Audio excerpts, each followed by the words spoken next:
जय श्री राधे कृष्ण। आप सभी का आपके अपने YouTube channel BK Mishra present में बहुत बहुत स्वागत है।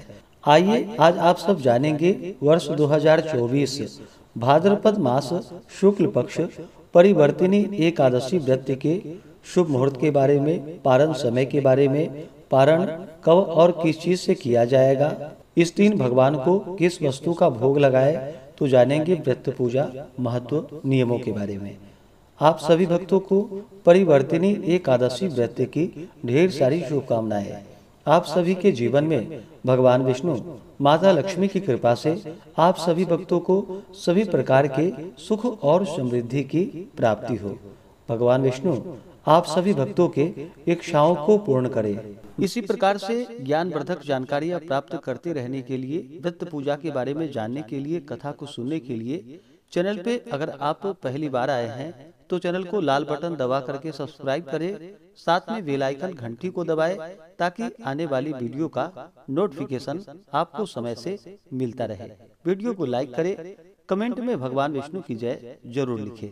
भाद्रपद मास शुक्ल पक्ष की एकादशी को इसे परिवर्तिनी एकादशी, जल झूलनी एकादशी, ढोल ग्यारस, पद्मा एकादशी, वामन एकादशी आदि नामों से जाना जाता है।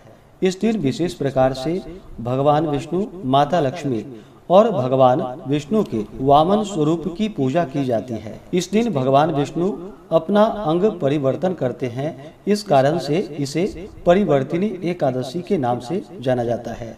और इसी दिन भगवान विष्णु ने वामन रूप धारण करके राजा बलि से 3 पग भूमि दान में मांगी थी। इस कारण से इसे वामन एकादशी के नाम से भी जाना जाता है। इस दिन जो भी भक्त सच्ची श्रद्धा के साथ, नियम और निष्ठा के साथ वामन एकादशी, परिवर्तिनी एकादशी का व्रत धारण करते हैं तो इस व्रत के प्रभाव से नीच महापापियों का भी उद्धार हो जाता है।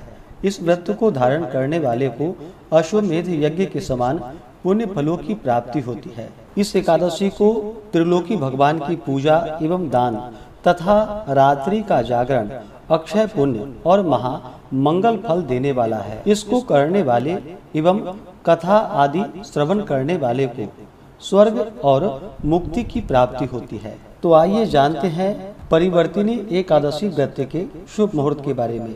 एकादशी तिथि प्रारंभ समय 13 सितंबर 2024 दिन शुक्रवार रात्रि 10:32 और एकादशी तिथि की जो समाप्ति है वह 14 सितंबर 2024 दिन शनिवार रात्रि 8:43।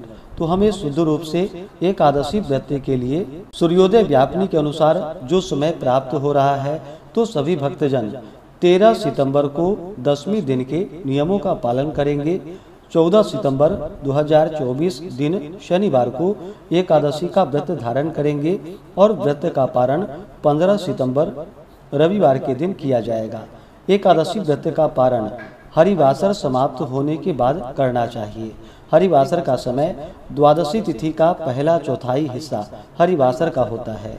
तो द्वादशी तिथि की जो समाप्ति है वह 15 सितंबर 2024 दिन रविवार को शाम 6:14 पे द्वादशी तिथि की समाप्ति है।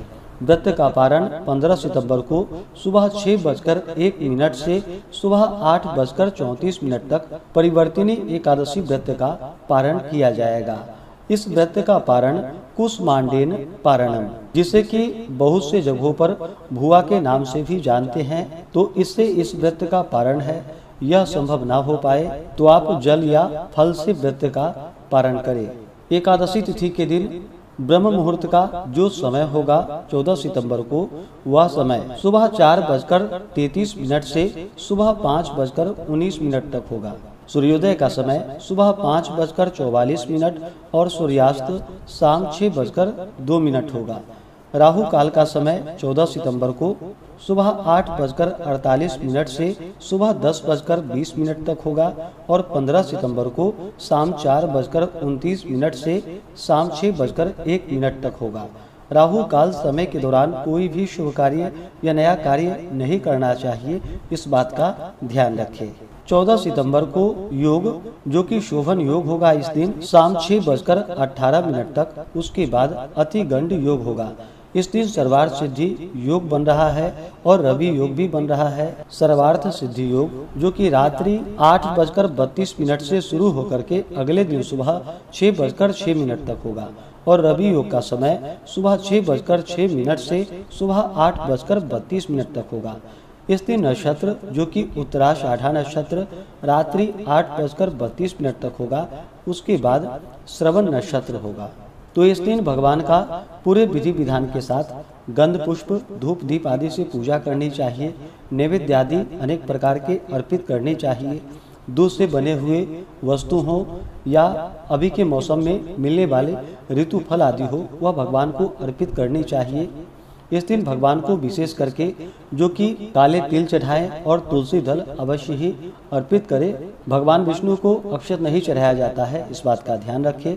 अक्षत की जगह उन्हें काले तिल अवश्य ही अर्पित करनी चाहिए।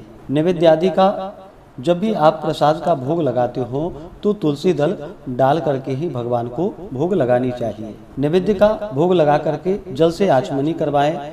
मुख शुद्धि के लिए पान पत्र सुपारी लौंग इलायची के साथ में अर्पित करें। द्रव्य दक्षिणा चढ़ाएं और फिर परिवर्तिनी एकादशी वामन एकादशी व्रत का कथा श्रवण करनी चाहिए। भगवान की आरती करनी चाहिए।